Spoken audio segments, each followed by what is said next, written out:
Hey guys, so here's my 6 tactics puzzle for the day. I thought this one was really insightful. It took me about 12 minutes to figure this out. It's actually kind of deep. So in this puzzle, white moves the bishop from here to here, attacks my queen. It looks like my queen is trapped. So a couple of things go through my mind. Got to get my queen out of there. Do I defend or do I go into counterattacking? And typically counterattacking is better anyway. So how do we do that? How do we make forcing moves so that I can get my queen and weasel my queen out of here, and then at the same time potentially checkmate my opponent or come out with a greater advantage? I have 2 pawns and a knight, and he has 2 pawns, a knight, and a bishop, so I'm down a piece also. So for a while, I was getting stuck on exchanges with my rook on d8 to his rook on d1.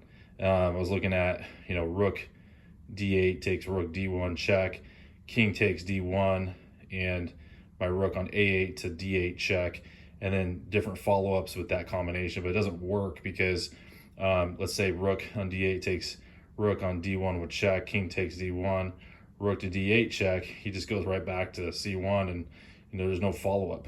I can't do anything else. I could try to go knight b3 check at that point, but then the pawn on c2 takes my knight on b3, and that's all she wrote. So what else is there?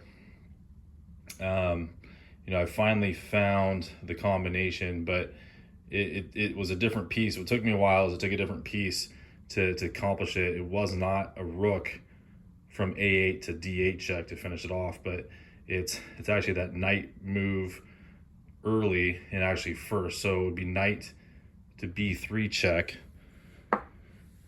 Now, if the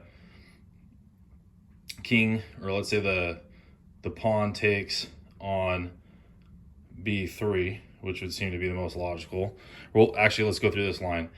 First, let's say the king goes to b1 and just runs away.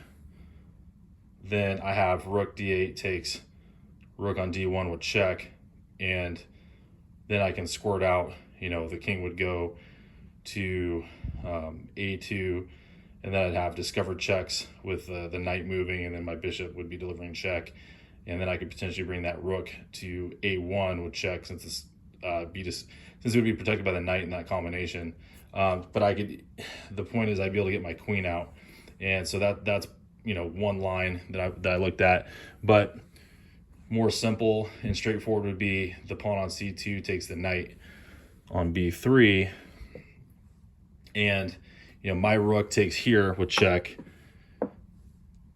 and the king takes back.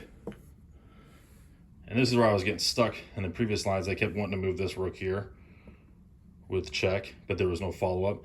Well, forget the rook, the bishop can come in with check here, and then that's actually what happens. The king moves here, and then he gets checkmated here. Anyway, good puzzle. Just wanted to share it with you all.